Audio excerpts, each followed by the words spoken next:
How excess nitrogen due to agriculture affects the environment. The first step in understanding how excess nitrogen can affect our planet is understanding the nitrogen cycle. The first step of the nitrogen cycle is nitrogen fixation, and it's the process of taking that biologically unavailable form of nitrogen, the N2 molecule, and turning it into a more usable form like NH3. So this process is done naturally in the air by lightning and also reacting with water in the air. So lightning and reacting with water in the air. And also is done by these symbiotic prokaryotes here and free-living prokaryotes here, which do the same process of converting N2 into NH3. Now the second step of the nitrogen cycle is nitrification, and this is the process of converting the NH3 that was just converted into NO2-, and this again is done in terrestrial locations, most commonly by free-living prokaryotes here, the green squares. And again, they take the NH3 and they turn it into NO2-. Now, as described here, there is a second step to nitrification, and this is the process of converting NO2- into NO3-. And this is done here by the second nitrification bacteria, and they're a completely different group, as you can see, than the first nitrification bacteria. Now the last step of the nitrogen cycle is denitrification, and it's the process of converting NH3 and NO2 and NO3- back into unavailable N2. So I'm just going to draw that out here for you. It's done in the soil like the last two processes by these free-living denitrifying prokaryotes, and it's NH3. I'm just going to draw one of them out. Back to N2. There we go. Now, once this is converted back into its biologically unavailable form, it's going to diffuse back into the atmosphere. I'm just going to draw in yellow. The cycle continues with all these conversions of the nitrogen. Now that you know about the natural processes of the nitrogen cycle, we're going to talk about the human impact. So humans have drastically changed the amount of global nitrogen in the past 100 years by the burning of fossil fuels, the Haber-Bosch process, and increasing the production of legumes. So here's a few facts for you, and the main issue we're going to focus on today is that the increased nitrogen increases aquatic deposits of nitrogen. I'm going to show you what this looks like real quick. So here we have our factory where up here in yellow it's burning fossil fuels, and this releases various N compounds into the atmosphere, and we'll talk about the effects of that later. And then here in blue we have the Haber-Bosch process, which through the burning of fossil fuels actually takes this N2 molecule and converts it into another biologically available N molecule, which we'll just use NH3 for an example today. So then this NH3 molecule is put into fertilizer for crops and given to farmers, and then they put it onto their crops to increase crop yield. So here I've drawn two different kinds of plants. So you can see here these ones are shorter and they're less dense, whereas here they're more dense and they're taller. So this section has been sprayed with nitrogen fertilizer and it's increased the crop yield for the farmers, producing more food. But there are a few issues with this increased production because of the nitrogen. So sometimes this nitrogen from the nitrogen fertilizer stays in the soil. Sometimes it actually runs off, which we'll talk about later. And I'm going to talk about now is when it diffuses into underground water supplies. So here you can just see it in the water. And this becomes an issue when it moves into lakes, into the ocean, and into the atmosphere again. Nitrogen in agriculture. Synthetic fertilizer is easy to transport, readily available, and relatively inexpensive for producers. The positives. It gets rid of the need for nitrogen-fixing plants. It also alters the microbial community structure in ways that affect decomposition and other ecosystem processes such as nitrification, denitrification, and methane oxidation. It affects the patability of crops to pests, thereby affecting trophic levels. This effects results in higher productivity and less need for more land. More production increases our Earth's carrying capacity. Negative effects. Nitrogen is mobile, and nitrogen used in agriculture is reactive. It is present in forms that are biologically active in soils and surface waters and/or chemically reactive in the atmosphere. Only approximately 1/6 of the nitrogen added is actually consumed. Other options for nitrogen. Other options for adding nitrogen to the soil are manure if animal agriculture is practiced near grain production, soybeans or other nitrogen-fixing legumes, synthetic nitrogen additions.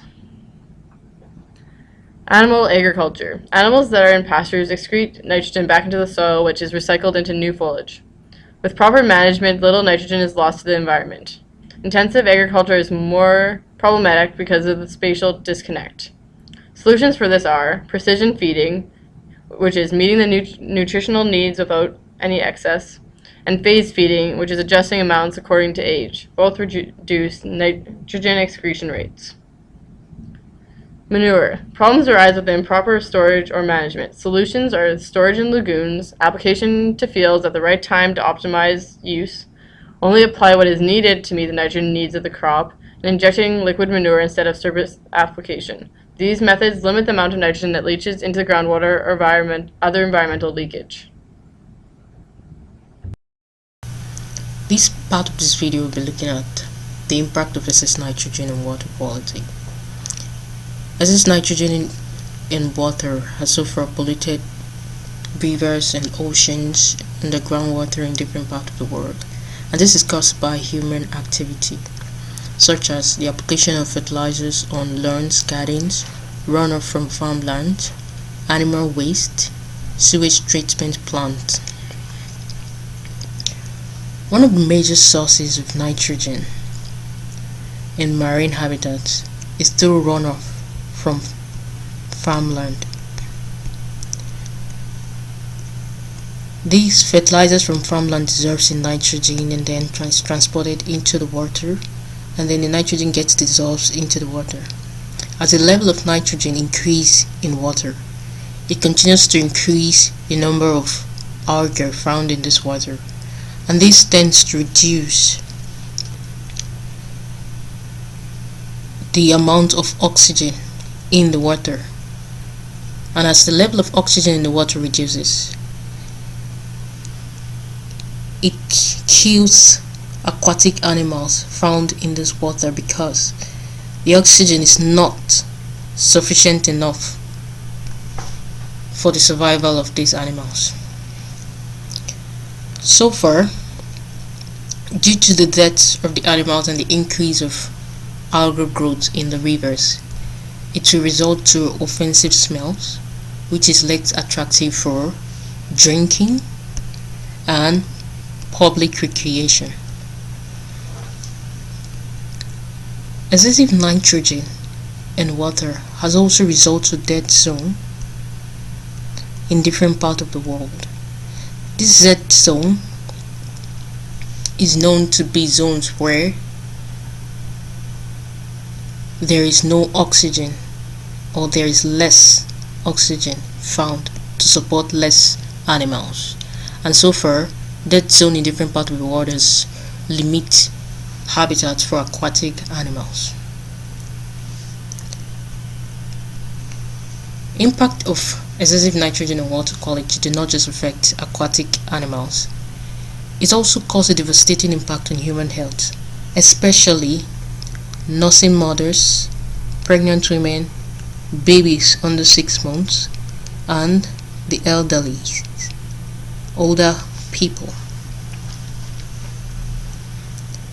This is problematic for this particular group of people because if this water is consumed, it causes a blue baby syndrome, which could affect the brain or could cause death of this particular group of people. Therefore, serious measures need to be taken to prevent such impacts. Alright, so first let's talk about how humans can be affected by excess nitrogen. So as you can see, there's a bunch of different effects that come along with this. So we're only going to look at a couple. So one major effect is how nitrite in the atmosphere is going to affect humans. So how does this happen? We see that there are nitrifying bacteria inside the soil here, these purple dots right here, and they're converting NO3- into NO2-, aka nitrite. And so if this nitrite gets into the atmosphere, it can interact with the air and stick around for a while. And if this NO2- sticks around in the air for a while and people come along and they're just outside doing their thing, you know, not worrying about anything, they won't know that this NO2- is in the atmosphere because it's colorless and odorless, so they won't even know. But if the dosage is high enough, we can see that it can cause serious illness and even death. So this person has the highest dosage, so they aren't going to live. And then if we go down a little bit, this person only has a minor dosage, a smaller one right here. So maybe they're only going to get asthma. And then even a smaller dosage, maybe they're just going to get a small rash. Because remember, the higher the dosage, there are greater health effects. Alright, so let's move on to how excess nitrogen is going to affect animals. Beginning with terrestrial animals, we're going to talk in terms of nitrate and also nitrite. Alright, so I have a drawing here, and let's just run through it. So you have crops over here with a high nitrogen concentration, and then grass over here with a low one. And so let's see how nitrogen can get from over here to over here. So say we were to have rain or something, some of this nitrogen that is just in the crops that doesn't get taken up by the plants is able to run off the surface and can be transferred over into this grass where we don't want it. Okay, so then this grass can now have a high nitrogen concentration in terms of nitrate and also nitrite, which can have harmful effects on the animal. So we see that if this grass has high nitrogen concentration and the cow eats the grass, if he continues to eat it, he's also increasing his body nitrogen concentration, right? So there's a couple things that can happen. First, they can just die just from the high nitrogen concentration in their body. But also, it can suffocate them. So let's move on to oxygen, how this can affect oxygen transport via insufficient. Alright, so this is how insufficient oxygen transport happens. So we have a red blood cell right here. And if we zoom in, it has lots of hemoglobin within it to help transport oxygen. So in a normal case scenario where there is lots of oxygen present, we see that oxygen will bind to the active site within this hemoglobin. So when this binding happens, the person is able to breathe and they are very happy. Okay? But let's talk about in the chance of high nitrogen concentration. So we see that here's our hemoglobin again, and we see that there's lots of tiny little nitrogen or nitrate or nitrite in the system here, and it's overpowering the oxygen. And since this substrate is the same general shape as the oxygen, it is also able to bind to the hemoglobin, but this binding inhibits any oxygen transport, causing the person to suffocate. So then here, if we increase the nitrogen concentration even higher, you're going to get even less oxygen transport. So again, the dosage determines how badly this affects the person. And so now we're going to move on to marine animals and how nitrogen will affect them. So recent evidence suggests that arthropods can be affected in terms of secreting their reproductive hormones